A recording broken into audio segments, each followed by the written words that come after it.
Okay, so here we are getting ready to plot out the cut line for the B pillar. And you can see the laser level there. And what we're going to do is, just like the A and the C pillar, you got to have a reference point, right? So my reference point is going to be, get my hand in here, this straight line. So what I'm going to do is I'm going to take the scribe, or the straight edge I should say, put it on there. I'll lock it down with a magnet, and then we'll go out in front and see how the laser lines up. Okay, so I got the straight edge in place. It's locked down, and you can see I got the laser here and here. See that? They're equal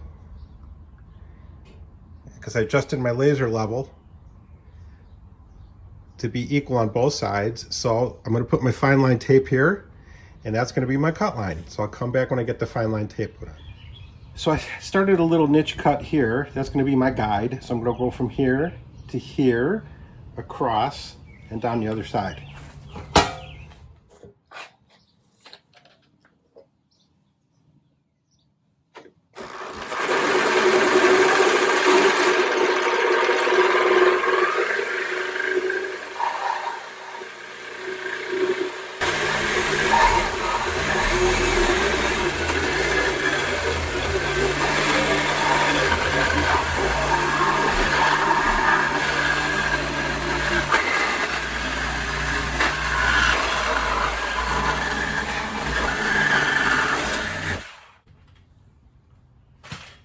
Man, I'm getting good at this. Okay, so as you can see, this B pillar cross member bracket is not in the best condition that it's ever been in its life. So what we're going to do here is we're going to cut these ears off here, and I'm going to weld on some repair to reinforce that so it's nice and strong for the good strong mounting point for the B pillar. Okay, so I'm redoing this bracket, and honest to God, if I would have seen how this is going to come out, I would have videotaped the whole darn thing. But basically, I'm welding in a new piece. This here, all the way up, down. This piece here. This is just a beginning construction, but you'll see when I'm done, it'll look super sweet. I should videotape the whole darn thing, but this is what it looks like right now. And you'll see what it looks like when I'm done. Okay, so what we're setting up to do here is we're going to set our laser scribe to cut the C pillar. So just like in the A pillar, if you recall, I had a reference area, right? Something that's exactly the same on the truck and the donor piece. So what I've decided to do is the reference line here, is going to be in here. So I've got the straight edge here, and this here, this body seam is going to be my reference. And so I'm going to lock it down with this straight edge right up against that seam, lock it down with this magnet, and that will be my reference. And we scribe the line here, and I got the line right on the edge of that, as you can see. Okay?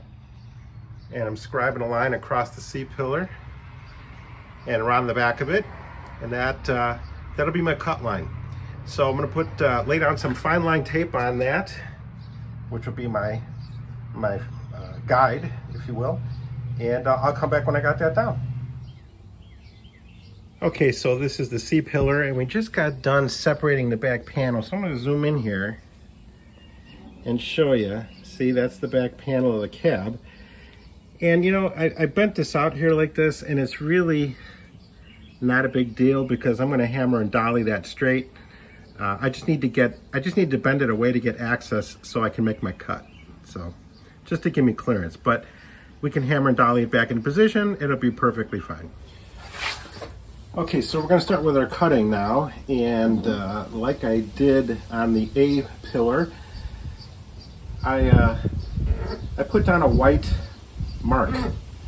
That's my cut line. I just like doing it, just makes it a little easier. So I'm gonna cut this one a little bit differently. But just like the other video, you know, you gotta have start points. So I'm thinking my start point will be here. And to get a straight cut, then I'm going to rock the blade to probably here. Then from here to here. Then I think I'll turn it around and go this way to the back. That's what I'm thinking. And I changed the blade because cutting that A-pillar, the blade was dull as heck. So we got a new blade.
Okay, so to access the back half of this C-pillar, had to do a little surgery here, and we had to open it up. Okay, so I got my cut, and we had to open it up, and the reason is because there's a cross member that's welded here on the other side, and you can't hardly see the spot welds. So what I decided to do is do some surgery, open this up because it's all going away anyway. I'm going to clean this off with the wire brush. And that'll expose the spot welds, and then I'll drill them out from this side, and then this will come off.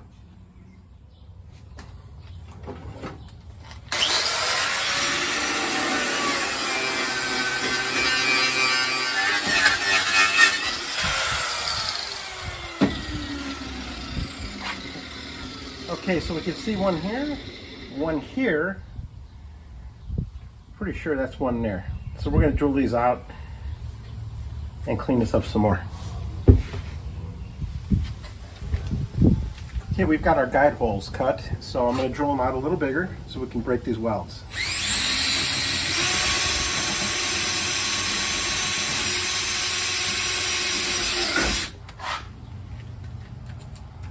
And it's always a good idea to put a little oil on the bit.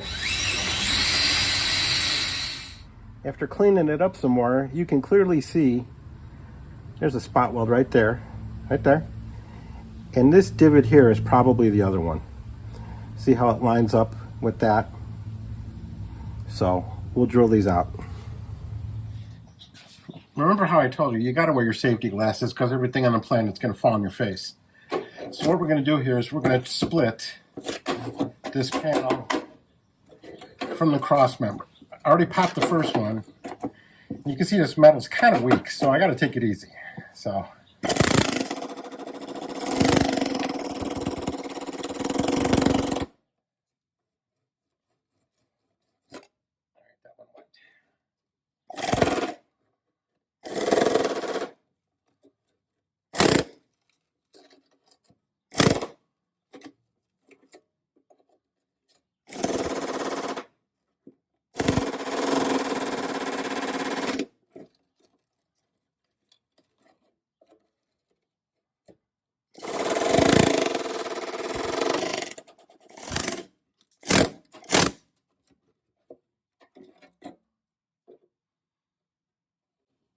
I have one more up there.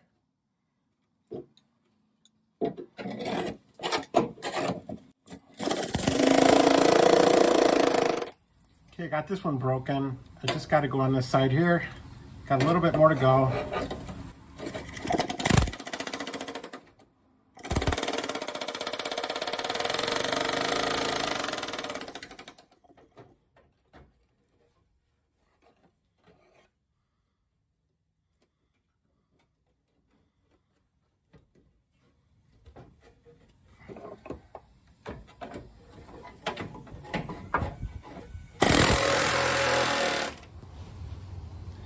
Okay, so as we can see, we've got all the pillars cut. The A, the B, and the C pillar.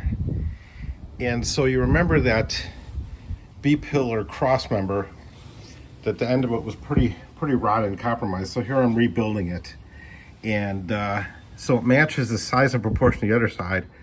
I'm adding this lower piece here. We're gonna weld this in. Then we're going to go on the other side and finish all the welding on that side, and then we should be good to go.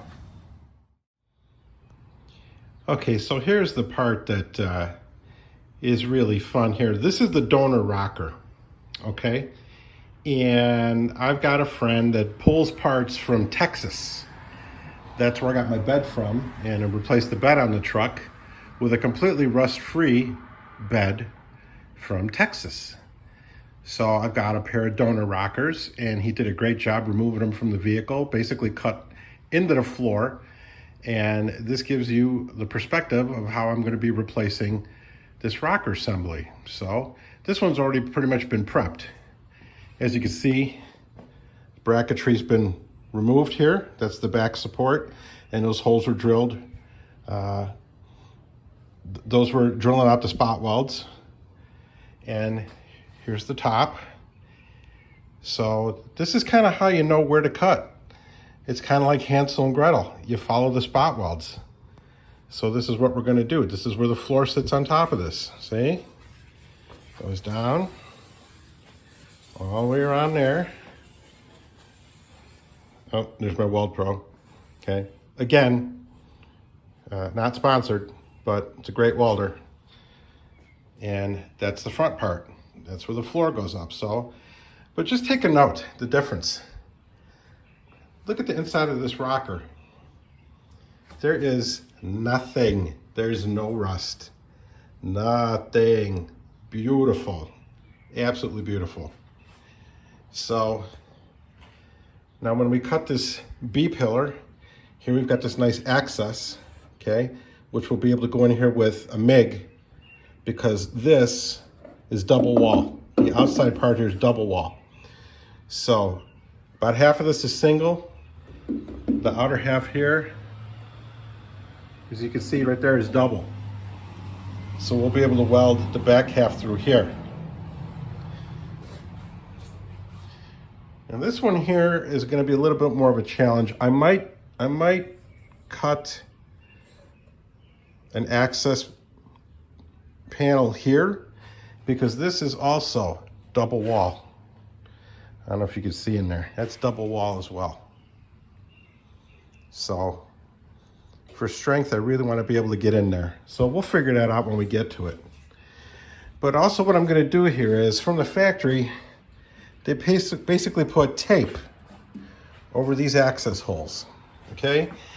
Now, I don't know, but I think that's a huge problem. I think that's how these things rot so bad in the northern climates. I think you get water and salt and everything goes into these holes, gets past the tape, because they were all curled up. They were all curled up on my truck. So what I'm going to do is I'm going to put rubber vent plugs in here, okay? In addition to treating inside here with probably POR-15 or something like that, and then an anti-corrosive. But I'm going to plug these. I did the same thing on my bed to keep, because there's the same problem with the bed. There's access holes that are left open on the short beds, and all the water and dirt and stuff goes around, builds up on the fender well, and rots them. So there you go. Hey everybody, thanks for watching the video. I'm going to be dropping a lot more over the coming weeks and months, detailing exactly step by step how I took this truck apart and put her back together and got her back into this condition. So don't forget to like and subscribe and share, and if you have any questions or comments, put them in below and I'll answer them as quick as I can. So until then, hasta la vista.